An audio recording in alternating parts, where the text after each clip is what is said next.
Hello students, আজ তোমাদের দর্শন বিষয়টির লাইবনিজের মতবাদটাকে একটু বোঝাবো। তো এই যে দর্শন বিষয়ের মধ্যে বুদ্ধিবাদী দার্শনিক হলো দেকার্ত, স্পিনোজা, লাইবনিজ। তো আগেই তোমাদের দেকার্ত ও স্পিনোজা আমি আগের ভিডিওগুলোতে বুঝিয়েছি। তো এবারে তোমাদের বোঝাবো বুদ্ধিবাদী দার্শনিক হিসাবে লাইবনিজের মতবাদ। এটা তোমরা একটু বুঝবে। তো প্রথমেই বলি যে সপ্তদশ শতাব্দীর একজন চরমপন্থী বুদ্ধিবাদী দার্শনিক হলেন কিন্তু এই লাইবনিজ। ইনি কিন্তু জার্মান দার্শনিক। তো লাইবনিজের মতে সকল ধারণাই হলো সহজাত ধারণা। আর এই সহজাত এই অর্থে যে সকল জ্ঞানের সম্ভাবনা মনের মধ্যেই সুপ্ত বা প্রচ্ছন্ন অবস্থায় থাকে। লাইবনিজ বলেছেন যে বুদ্ধি এবং ইন্দ্রিয় অভিজ্ঞতা উভয়কেই কিন্তু জ্ঞানের উৎস হিসেবে গ্রহণ করা যায়। তার মতে ইন্দ্রিয়লব্ধ এবং বুদ্ধিলব্ধ জ্ঞান পরস্পর কিন্তু ভিন্ন জাতীয় জ্ঞান নয়, কারণ ইন্দ্রিয় হলো বুদ্ধিরই একটি অনুন্নত আকার এবং সেই জন্য ইন্দ্রিয় অভিজ্ঞতালব্ধ কিন্তু জ্ঞান অস্পষ্ট এবং অস্বচ্ছ বা যথার্থ জ্ঞান নয়। তিনি বলেন ইন্দ্রিয় অভিজ্ঞতার মাধ্যমে তথ্য সম্পর্কীয় যে জ্ঞান, এই যে জ্ঞানটাকে লাভ করা যায় সেটা কিন্তু অনিবার্য জ্ঞান, কিন্তু এটা লাভ করা যায় না। অর্থাৎ তিনি বলেছেন যে ইন্দ্রিয় অভিজ্ঞতার মাধ্যমে তথ্য সম্পর্কীয় জ্ঞান লাভ করা যায়, কিন্তু অনিবার্য জ্ঞানটাকে কিন্তু লাভ করা যায় না। তার মতে যুক্তিমূলক সত্য শুধু বুদ্ধির মাধ্যমেই কিন্তু পাওয়া যায়। সার্বিক শাশ্বত জ্ঞান কেবল বুদ্ধির সাহায্যেই কিন্তু অর্জন করা সম্ভব। তাই তিনি দুরকম সত্যের কথা বলেছেন, একটা হচ্ছে তথ্যমূলক সত্য আর একটা হচ্ছে যুক্তিমূলক সত্য।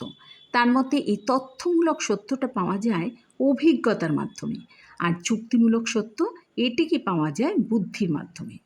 তাই জ্ঞান সম্পর্কে মতবাদে লাইবনিজের এক্ষেত্রে বিখ্যাত উক্তিটিকে এক্ষেত্রে করতে পারি। সেই বিখ্যাত উক্তিটি হলো, বুদ্ধিতে এমন কিছু নেই যা পূর্বে ইন্দ্রিয়ের মধ্যে ছিল না, শুধুমাত্র বুদ্ধি ছাড়া।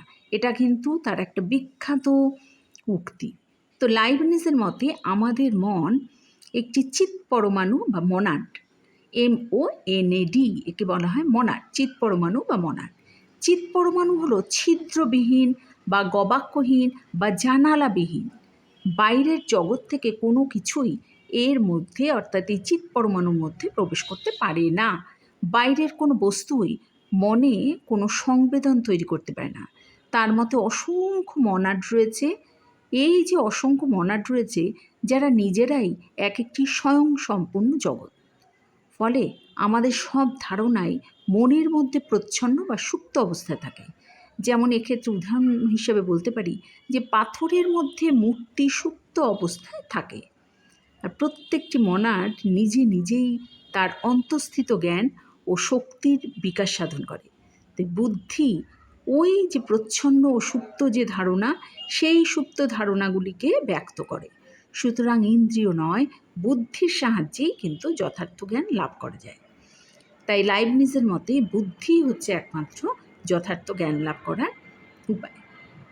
তো এক্ষেত্রে এই বুদ্ধিবাদ সম্পর্কে লাইবনিজ ব্যাখ্যা করলেও এক্ষেত্রে একটু মূল্যায়ন হিসেবে বলতে পারি যে লাইবনিজ আমাদের সব ধারণাকে সহজাত বলেছেন, কিন্তু তার এই সহজাত ধারণার এই মতটাকে কিন্তু একেবারেই গ্রহণ করা সম্ভব নয়, অর্থাৎ তার এই মত গ্রহণযোগ্য নয়। নেক্সট তিনি বলেছেন যে তিনি শুধু অবরোহ পদ্ধতি অবলম্বন করে যাবতীয় জ্ঞান অর্জনের কথা বলেছেন, কিন্তু দর্শন শুধু অবরোহ পদ্ধতি অবলম্বন করে অগ্রসর হতে পারে না। দর্শনের জ্ঞানের অভিনবত্ব থাকে, এই অভিনবত্ব অভিজ্ঞতার সাহায্য ছাড়া একেবারেই পাওয়া সম্ভব নয়। নেক্সট বলেছেন যে লাইবনিজ দর্শনের ক্ষেত্রে গাণিতিক পদ্ধতির কথা বলেছেন, কিন্তু দর্শনের সঙ্গে গণিতের মৌলিক পার্থক্য রয়েছে। তাই দর্শনের পদ্ধতি গাণিতিক পদ্ধতি কখনোই হতে পারে না।